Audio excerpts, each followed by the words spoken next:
With a new year comes resolutions, of course. So how can we create and keep resolutions? I've got the perfect person here to answer that. Power Woman Claire Brown joining us now. Okay, so we say resolutions. I like to say goals. Or intentions. Or intentions. I like that one. All three tend to trigger people these days. Yeah. And so resolutions are not very popular.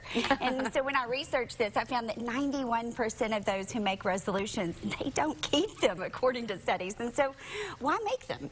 Maybe reframing into intentions or creating goals with accountability will have a much higher success rate for you. So then, rather than talking about resolutions, you've got to be very specific about your goals. And then another key is to share them with someone else to keep you accountable, and then create a penalty if that goal isn't met. I joked with you earlier about, is there a punishment for not meeting your resolution? There always is. There has to be pain with pleasure.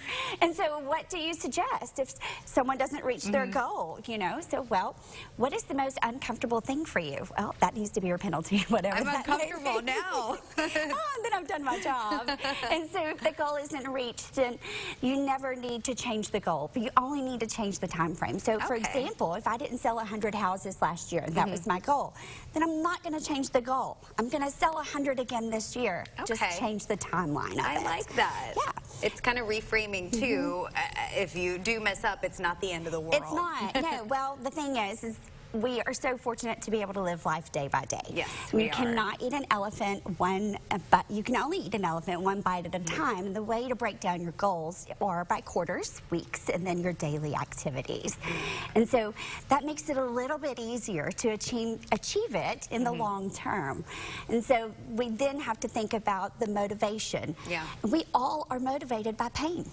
We really are. Yeah, and so, I guess so when you think about it. Right, and then sharing that pain with someone else. What if I don't meet my goal? Then what is most painful for me? Is it writing a large check to a nonprofit? Yeah. Is it doing something in public you would not normally do? What is it? It's very easy for us to hold our children and others accountable, but it's typically different and difficult for ourselves in adulthood, and this is how we get around it. I do better if I have a buddy or a partner to walk through it with. Like you said, holding each other accountable is really important. And then if you mess up, you can remind each other, hey, do A, B, and C, and we can still get there. Right. You just adjust the time frame, not the goal. I like that. And then no punishment, right? No, you definitely need the penalty. You've got to have the pain with the pleasure. All right, Claire, thank you so much. Some great advice as we kick off 2023. It sounds weird to say that. It does, yeah. Thanks so much.